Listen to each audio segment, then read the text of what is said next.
예, 안녕하십니까. 오랜만에 그 종목 분석을 하나 이제 올리게 되었습니다.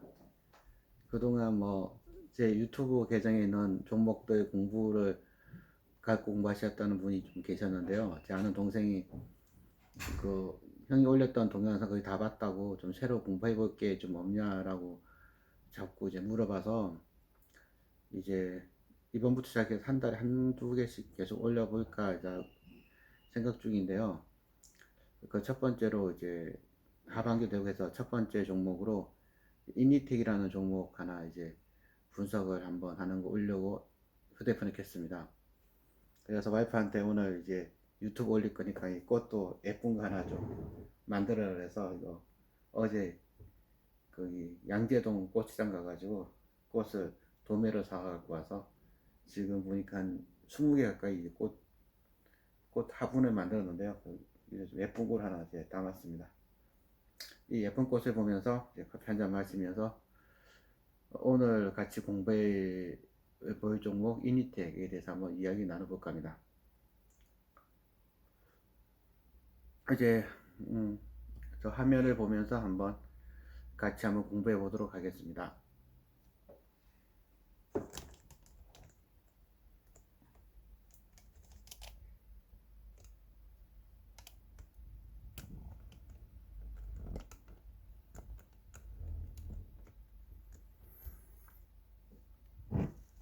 이니텍이라는 이제 종목으로 많은 분이 잘 모르시는 종목일 겁니다.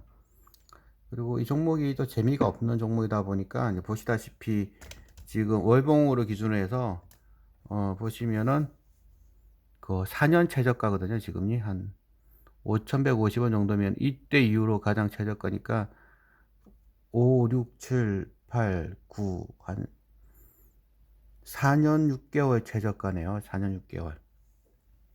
시총은 천억 정도 되는 회사이고요. 그 외우기는 좋으실 겁니다. 이니 유명 정치인의 그 애칭이죠.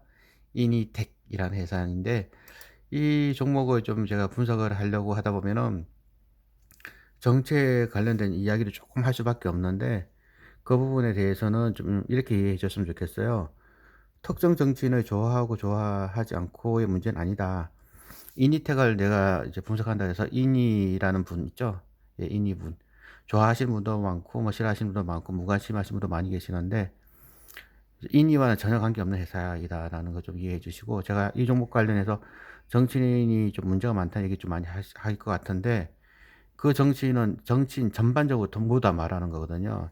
지금 문재인 정부뿐만 아니라 박근혜, 이명박, 그 전 정부 전부 다 정치인들은 경제에서 좀 이제 신경 안 써줬으면 좋겠다는 게 저의 이제 일관된 생각이고 이 종목을 이제 분석함에 있어서도 이제 좀 정치인들은 좀 그 경제에 너무 좀 신경 안 쓰고 경제 좀 자율적으로 하는 게 좋지 않겠나 라는 게 저의 생각이라는 걸 먼저 밝혀드리고 제가 인니텍을 분석한다 그래서 뭐 인니를 좋아하거나 싫어하거나 그런 건 전혀 아닙니다. 저는 오로지 기업 분석을 이제 재미있어 하는 사람이고 기업 관점 이제 회사 경제 관점에서만 보다 보니까 정치인들은 경제를 좀 많이 모르고 오히려 정치인들이 나서서 경제를 망친 경우가 많이 있었다라는 거를 이제 말씀을 좀 드리려고 합니다. 따라서 제가 이 종목에다가 한 두세 가지 이야기를 할 텐데 그 이야기를 했다고 해서 어떤 정치인을 제가 비하하거나 뭐 칭송하거나 하는 건 아니라는 거를 꼭 명심해 주시고 이 분석글을 읽고 난 다음에 뭐 제가 좌파니 우파니 이런 이제 정치적 색깔은 좀 제거해 줬으면 좋겠습니다. 우리나라 사람들은 워낙 정치적인 게 많다 보니까 모든 걸 다 정치로 이제 보신 분이 계시는데 제발 좀 이제 정치는 빼고 우리 경제만 우리 분석만 좀 집중해 주셨으면 좋겠다라고 생각이 됩니다. 제가 오늘 할 얘기를 한번 쭉 목차를 한번 적어 봤어요. 요거를 이제 다 끝나고 요약 정리하는 글 올릴 수도 있고 뭐 페이스북에 올릴 수도 있을 것 같긴 한데 일단 대충 제가 좀 말씀을 드리려고 하는 이 이니텍에 대해서 이제 개괄적으로 먼저 말씀을 드리고 본론 들어가겠습니다. 첫 번째 이니텍은 난이도가 매우 높은 기업입니다. 설명해야 될 부분도 많고 기업의 본질 가치보다 정치인들의 포퓰리즘에 의해서 가치가 크게 훼손될 우려가 큰 기업입니다. 그래서 이 기업을 이제 쉽게 매수했다가는 크게 고생할 확률이 매우 높기 때문에 초보자, 중급자까지도 조심하셔야 될 것 같습니다. 잘못 들어갔다가는 뭐 1 년, 2년 비자발적 장기 투자를 할 확률도 매우 높으니 먼저 조심을 하셔야 될 거라는 걸 꼭 말씀을 드리겠습니다. 제가 이 동영상 올리기 직전에 올렸던 신세계 푸드만 하더라도 최저임금이 뭐 어떻게 될지라는 거에 크게 이제 영향이 있었던 종목인데, 이니텍은 그거보다 훨씬 더 크게 이제 가치 훼손될 부분이 있기 때문에 그 부분에 대해서는 좀 조심을 하셔야 되기 때문에 초보자들이 매수하기에는 좀 위험한 종목이다. 중급자도 위험하다고 볼 수 있고요. 이 종목을 접근할 수 있는 분들은 좀 그 상급 수준 이상의 투자자들만 이제 접근할 수 있는 그 고난이도의 기업이다. 이런 걸 좀 말씀드리겠습니다. 그리고 설명해야 될 부분이 좀 많이 있어 갖고 요건 아예 그냥 제가 30분 내에 보통 이제 기업 분석을 마치려고 그러는데 이건 아예 포기했어요 그냥. 30분 넘어갈 것 같아요. 그래서 좀 시간이 길어지면 제가 동영상 2개로 나눠서 이제 올려야 될 것 같고요. 지금 한 3분, 6분 녹음했네요. 6분 녹음하고 끊어도 됩니다. 왜냐하면 힘든 기업이고 복잡한 기업이다 보니까 더 알고 싶지 않은 분은 여기서 끊고 이제 다른 동영상 보시면 되겠습니다. 지금 제가 설명할 부분은 첫 번째 부분에서는 이제 프롤로그를 해서 제가 이제 투자와 철학은 매우 중요하다고 저는 보는 입장이다 보니까 사르트르의 실존은 본질 앞선다는 걸 가지고 우리는 투자를 어떤 관점에서 봐야 될지에 대해서 적자 존재, 대자 존재, 대타 존재를 가지고 한번 말씀을 드리고요. 체리 피커적 태도가 필요하다라는 걸 말씀을 좀 드리겠습니다. 두 번째 말씀드릴 부분은 밸류에이션 부분인데요. 밸류에이션을 이야기하지 않는 가치 투자자들은 저는 전부 다 가짜라고 봅니다. 밸류에이션을 반드시 봐야 되고요. 이 종목의 밸류에이션을 보는 데 있어서는 작년 적자 158억 일시적인 적자가 난 거에 대해서 어떻게 해야 될지가 이 종목 분석의 핵심입니다. 그래서 작년 4분기에 발생한 영업권 손상차손 158억 원 어떤 관점에 봐야 될 것인지에 대해서 한 상세한 설명이 좀 있어야 될 것 같습니다. 그래서 그 부분에 제가 좀 집중적으로 말씀드려야 될 것 같고요. 그다음 이제 정치적인 부분이 제가 이제 문제된다는 부분은 이 카드 수수료 인하 부분인데 올해 1월 1일부터 적용되는 건데 이것 때문에 벤 기업들, 피지 기업들 전부 다 주가가 안 좋아요. 그러면 이 카드 수수료 인하 이 부분은 누구 때문이냐는 거죠. 정치인들 때문이다. 정치인들. 그러면 현 집권 여당 정치인인가라고 이제 나중에 찾아보시면 아시겠지만 여야 할 거 없습니다. 모든 정치인은 똑같습니다. 정치인들은 기본적으로 포퓰리즘적 성격이 매우 강하기 때문에 카드 수수 인하에 대해서 뭐 민주당뿐만 아니라 뭐 다른 당도 똑같은 다 얘기를 하고 있거든요. 이런 정치적 이슈 때문에 이제 문제가 된다라는 걸 좀 이해하셔야 될 것 같습니다. 그 다음 문제는 뭐냐면은 천송이 코트라는 사건인데 이것도 한번 공부를 해 보셔야 되는 건데 이 본사의 영업에 결정적인 타격이 입힐 수 있는 이제 부분이죠. 이거는 이제 좀 이따 이제 자세히 볼 것인데요. 이거는 이제 전직 대통령 이제 박근혜 대통령 때의 문제인데 이 부분도 또 역시나 또 참 정치인들이 문제가 많다라는 얘기를 하고 싶은데 이게 좋은 게 이제 천송이 사건은 박근혜 정부 때 문제고 요거는 이제 카드 수수료 이거는 현 정부 때 문제니까 저는 여당 야당 가리지 않고 전부 다 문제가 있다라고 얘기할 테니까 좀 제발 좀 이제 정치적으로 몰고 가지 말았으면 좋겠습니다. 저는 정치에 1도 관심 없고 오로지 경제만 관심이 있다 보니까 경제적으로만 봐줬으면 감사하겠습니다. 그다음 문제. 아이고 또 요것도 또 정치인과 관련된 문제네요. 서울페이. 신용카드 수수료 제로를 만들겠다, 제로페이 만들겠다라는 것도 이제 참으로 이제 투자하는 사람 입장에서는 참 기가 찬 이야기인데요. 이 부분도 이 동사의 투자에서 결정적인 역할을 할 부분이기 때문에 이것도 정치 얘기하지 아니할 수가 없어요. 그렇다고 제가 서울시장을 뭐 비난하거나 뭐 칭송하거나 하는 건 아니고요. 단지 정책만 말씀을 드린다는 것을 다시 한번 좀 말씀드리겠습니다. 자꾸 이렇게까지 제가 하는 이유는 자꾸 정치적 논쟁해 갖고 니 편 내 편 나눠 싸우니까 이거 도대체 토론할 수가 없어요. 그래서 저는 뭐 박원순 시장에 대해서 좋다 싫다가 아니라 오로지 경제적 관점에서만 보겠습니다. 마지막 6번째는 이제 대표이사가 최근 3월 27일자로 교체됐거든요. 그래서 이 경영적 교체가 시사하는 바가 무엇인지에 대해서 한번 제가 제 생각 한번 말씀을 드리겠습니다. 그리고 결론을 내리는데, 결론은 그 한 200주 신저가 수준의 현 상태에서 한 매수라면은 한 1년 정도 버티면은 한 30% 정도의 그 업사이드 포텐셜이 있지 않을까라고 좀 생각을 한다는 거고요. 빠진다면 또 한 마이너스 30% 정도 빠질 수 있을 거라고도 봅니다.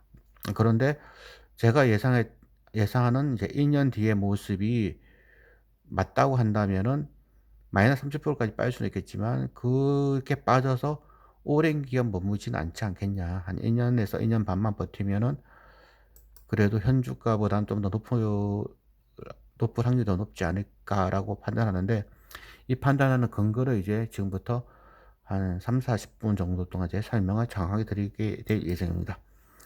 결론까지 아셨으니까 뭐 자세히 공부하기 싫으신 분들은 다시 한번 말씀드리겠습니다. 끊고 이제 결론만 아시면 되겠고, 이제 제가 어떤 방식으로 투자하는지를 좀 알고 싶으신 분은 이제 지금부터 이제 따라오시면 되겠습니다. 그리고 이제 처음부터 이제 시작하겠습니다. 제가 커피 한 잔 마시면서 지금 우리 애들이 학원 가는 상태이기 때문에 시간 여유가 좀 많이 있어요. 그래서 천천히 그냥 한번 철학 이야기도 좀 하면서 이제 뭐 체리 피커가 무엇인지에 대해 또 이야기하면서 한번 같이 생각해 보는 시간을 갖도록 하겠습니다. 제가 가장 좋아하는 철학자는 사르트르입니다. 존재와 무. 좋은 책도 많이 쓰신 분인데, 제가 가장 좋아하는 말은 지난번에 동영상에도 아직 한번 말씀드렸는지는 모르겠는데, 실존은 본질에 앞선다라는 이제 이 얘기를 굉장히 전 좋아합니다. 인생이란 무엇인가에 대해서 저는 고민을 많이 했었어요. 그런데 그 결론은 양파라는 걸 이제 깨달았습니다. 양파의 껍질을 보면서 양파의 본질, 양파의 존재론적인 본질은 무엇인가를 알고 싶어서 양파 껍질을 까고 까봤더니 그 마지막 속도 껍질이라는 걸 깨달았습니다. 다시 말해서 우리 인생이라는 것은 실존적인 현재의 모습이 곧 우리 인생의 본질이라는 겁니다. 왜 투자하는 사람이 이제 이런 이야기를 제가 하고 있느냐 하면은, 우리의 존재는 어떠한 존재인지를 한번 인식해 볼 필요가 있다는 겁니다. 그래서 우리가 존재하는 형태는 크게 이제 적자 존재, 대자 존재, 대타 존재, 이렇게 세 가지로 한번 나눠서 생각해 볼 필요가 있을 것 같은데요. 왜 이게 중요하냐면은, 투자자가 어떤 종목에 대해서 분석했다고 가정해 봅시다. 저는 인리텍이 지금 시총이 한 1000억 정도 되거든요. 한번 볼까요? 한번. 시총이 한 1000억 정도 됩니다. 보시죠. 1000억 정도. 1000억 정도 되는 이 시가총액에 보면 인리텍의 가치가 있을 거란 말입니다. 그럼 이 가치를 제가 발견하기 전에는 1000억이라는 가치로 존재했었다는 겁니다.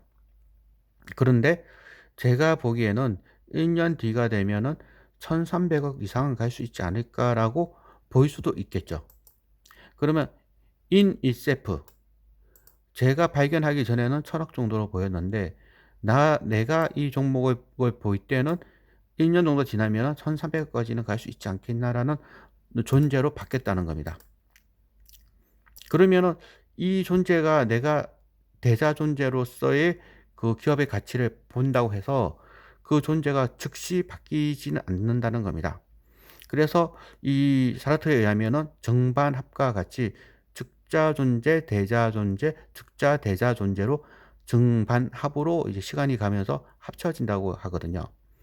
그런데 이제 제가 이제 분석하는 데 있어서 어떤 분들은 이 얘기를 합니다. 누군가의 어떤 매수 단가는 중요하지 않다. 왜냐하면은 그 기업의 가치는 시장에서는 당신의 매수 단가를 얼마인지에 관심이 없기 때문에 우리는 어떤 기업을 분석함에 있어서 적자 존재로 봐야 된다라는 이제 의견이 많이 있습니다. 하지만 제가 보기에는 적자 존재에서의 어떤 기업보다도 우리 투자에서 실질적으로 필요한 건 대자 존재라는 겁니다. 우리 매수 단가가 얼마인지에 따라서 그 기업에 대해서 우리가 파악하는 거는 이제 느끼는 건 많이 틀리다는 거예요. 예를 들어서 뭐 제가 지난번에 분석 올렸던 샘표식품이 있다고, 아니 신세계 푸드가 있다고 가정해 봅시다.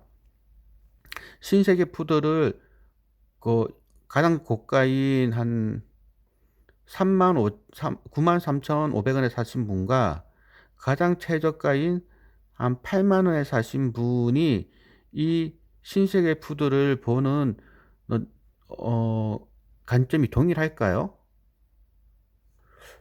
여러분은 동일할 것 같습니까?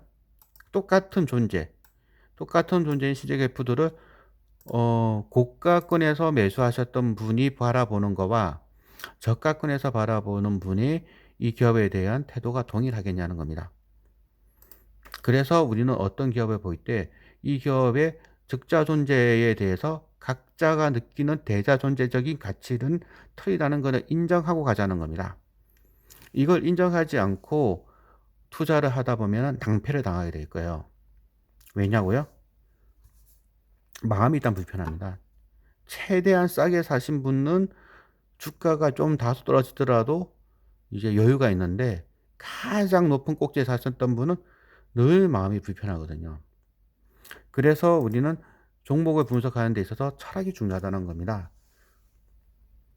근데 왜 자꾸 이런 제가 이상한 얘기를 하냐면은, 우리가 역사 되게 좋아, 역사와 철학을 좋아하는데, 과거 중국이 그 청나라가 망하고 개화될 당시에 양무운동이라고 있었어요.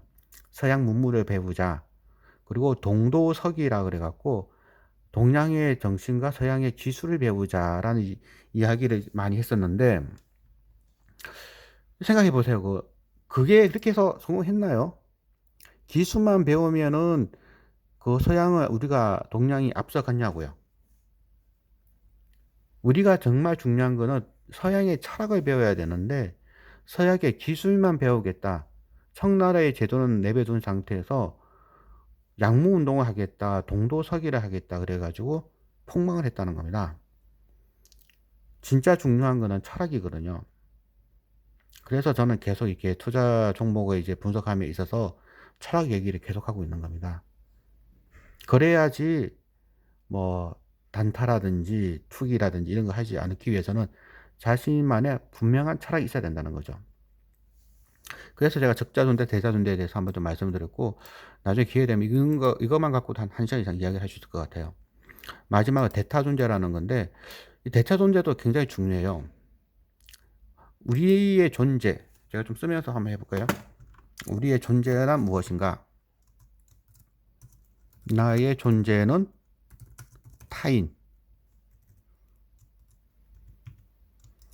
타인에 의하여 규정이 될 수도 있다는 겁니다. 이게 무슨 말씀이냐면은, 예를 들어서 생각해 볼까요? 제가 목욕탕에 살딱 벗고 목욕하고 있었습니다. 남자들 목욕할 때 뭐 머리에 비누로 머리 감을 때 뭐 비누로 장난도 많이 치지 않아요? 뭐 올백으로 했다고 가도 뭐 만화 주인공처럼 머리를 위에 세우기도 하고 이렇게 장난도 많이 치죠. 근데 그렇게 내가 혼자서 목욕탕에서 머리를 활딱 벗고 목욕을 하면서 머리를 감으면서 머리 모양을 재밌게 만들면서 거울을 보고 있었을 때 어떠한 부끄러움도 느끼지 않죠. 그죠?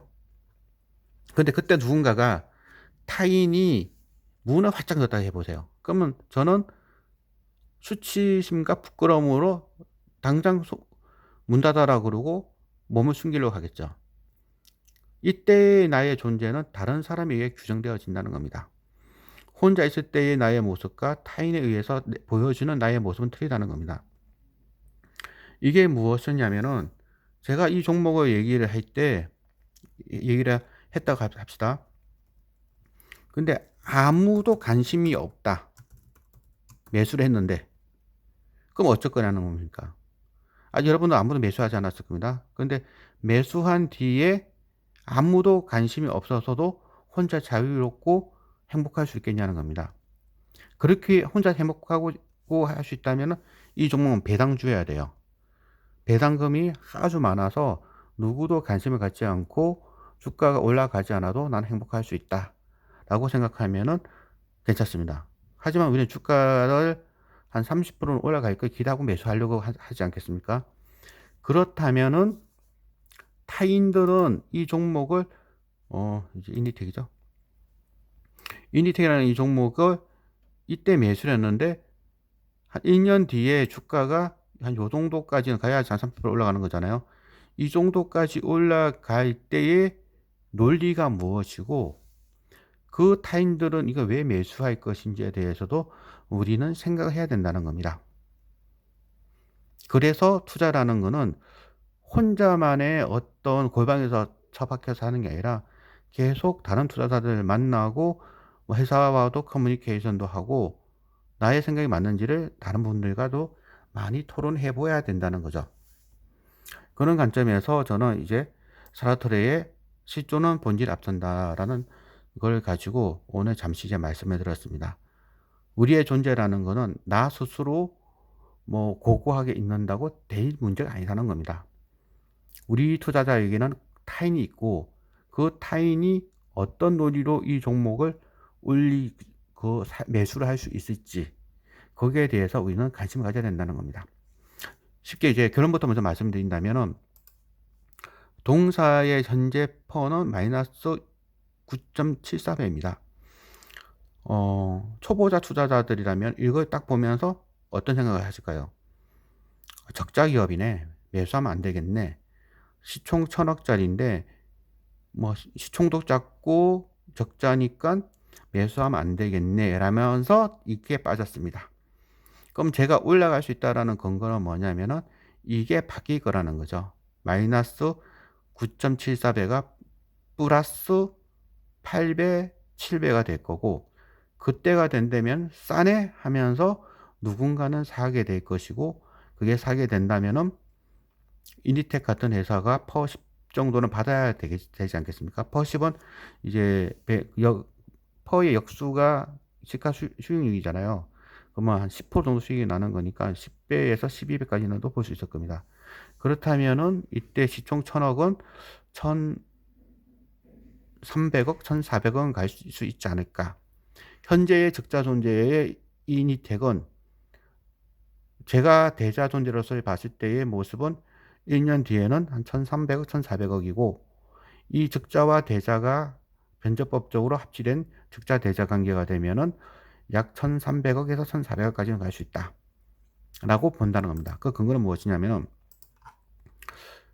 이 회사에 이제 제가 이제 제 동영상 많이 보신 분은 이제 다들 아시죠? 이제 매출액이 가장 중요하다는 거.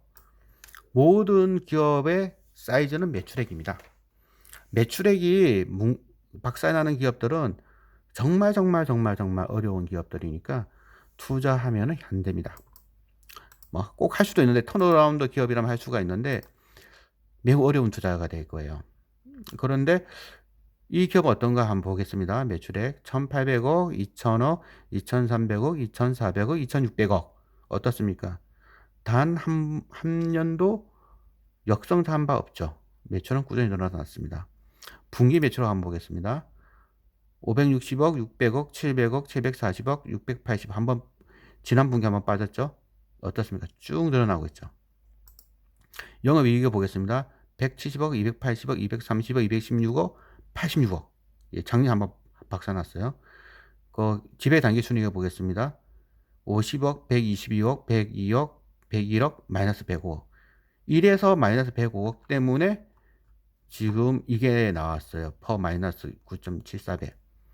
그렇다면은 작년에 한번 대규모 지배당기순이익에서 망가진 게 이 기업이 추세적으로 붕괴된 건지 아니면 일시적으로 붕괴된 건지를 보시면 됩니다. 그래서 만약에 이 기업의 보통의 지난 3년간 체력은 100억 이상의 돈을 벌어왔는데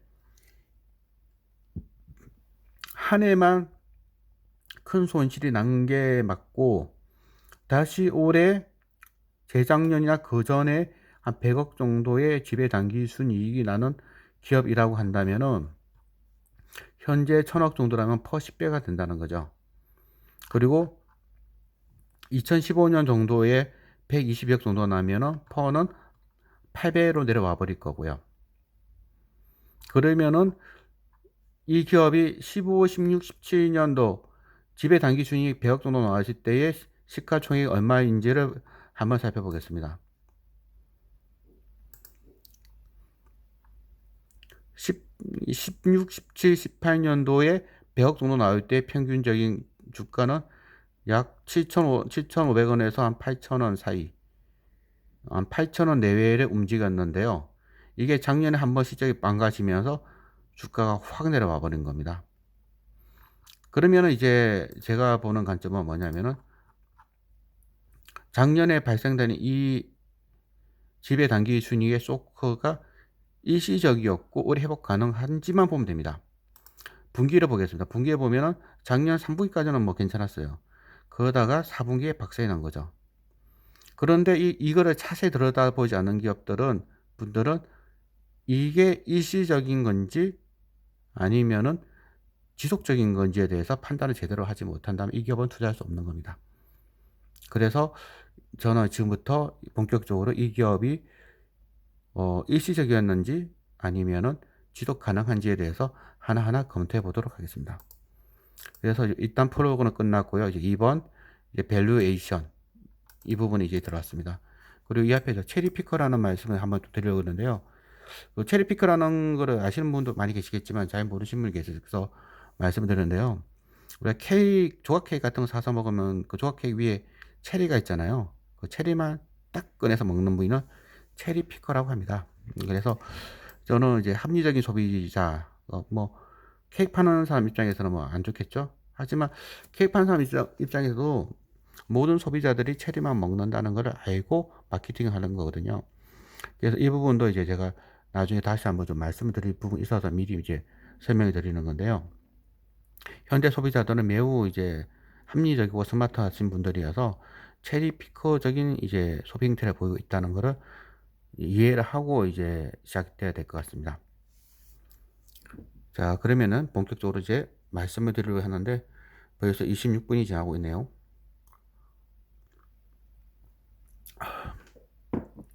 그래서 넣어줘도 이제 천천히 좀 하겠습니다. 이거는 뭐 워낙 복잡한 기업이라고 제가 앞서도 말씀드렸기 때문에 쉬운 기업이 아니에요. 쉬운 기업은 그냥 뭐 두부 만드는 회사라든지 간장 만드는 회사 이런 회사들은 이제 분석이 어렵지 않은데 요거는 그 정치인들의 포퓰리즘이 이제 극악에 달할수록 주가는 요동을 치니까 힘이 든 기업이죠.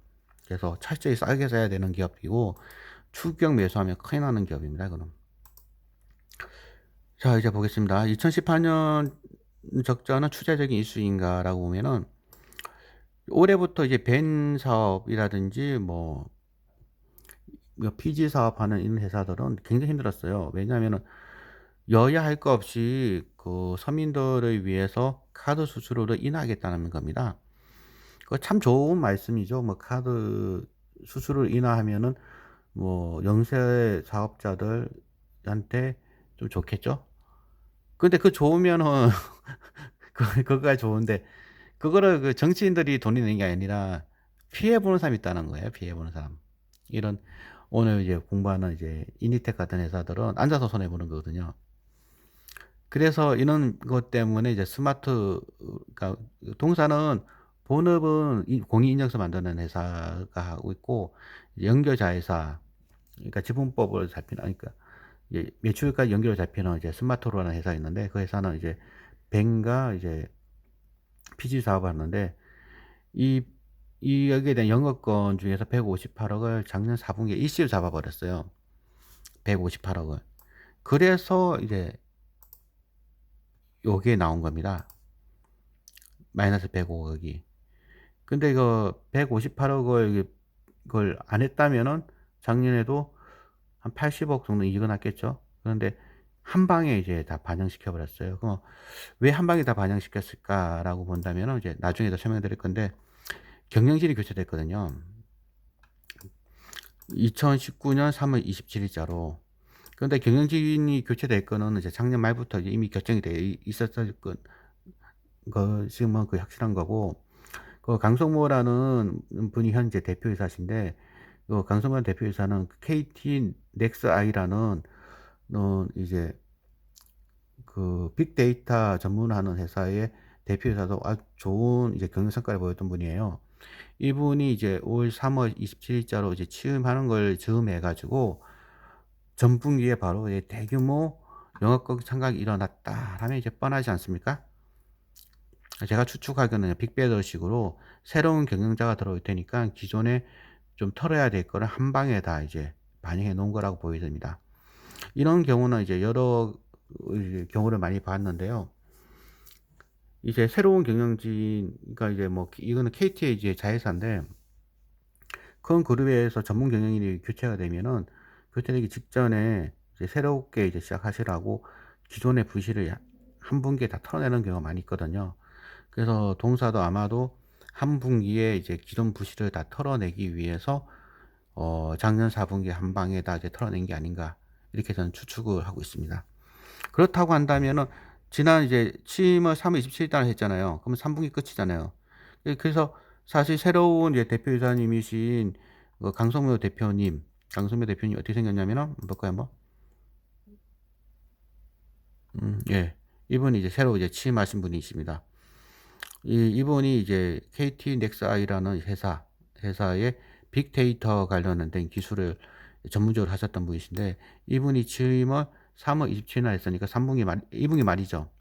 2분기 말이니까 이제 요때까지는 강 대표님의 이제 그 원시적이라고 해야 되나 그게 아니잖아요. 그래서 이때까지 이제 빅배드를 해 버리고 바로 이제 지금이 오늘이 지금 7월 10 며칠인가요? 오늘 날짜가 잘 기억 안 나네요. 그러면은 이제 2분기부터는 새로운 대표이사님의 그 능력을 발휘한 거잖아요. 그러면은 제가 이제 추측하기로는 2분기부터는 다시 작년 2분기처럼 이렇게 나오지 않을까. 이렇게 되면은 새로운 대표이사님이 들어왔으니까 그러면은 그 턴을 크게 한 게 딱 보일 거란 말이에요. 그러면 뭐 새로운 대표님한테도 좋은 게 아닌가 이렇게 생각이 됩니다. 그래서 어디까지 했죠? 그래서 제 결론은 지난 4분기에 일시적으로 영업권 삼각한 거에 대해서는 발생했었던 작년의 실적은 작년으로 이제 끝난 거고 올해 새로운 대표이사님이 취임한 이후부터는 다시 이제 기존보다 더 좋은 실적이 나온다면은 시장에서는 동사 좀 달리 보지 않겠냐라고 지금 추측을 하고 있습니다. 뭐 근거가 있냐고요? 뭐 투자라는 거 약간 어떻게 보시면은 그 도박적인 성격이 있는 거죠. 뭐 근거는 없습니다. 근거는 없고 예 추론을 하는 거죠. 추측을 하는 건데 추측의 근거는 앞서 말씀드린 것처럼 대표이사의 교체라든지 교체 직전에 뭐 대규모 상각을 했다든지 이런 거는 보통의 제 경험상으로는 일시적인 거거든요. 그래서 그 부분 말씀을 드리고요. 한 30분이 지난 관계로 한 5분 쉬었다가 다시 녹음하겠습니다.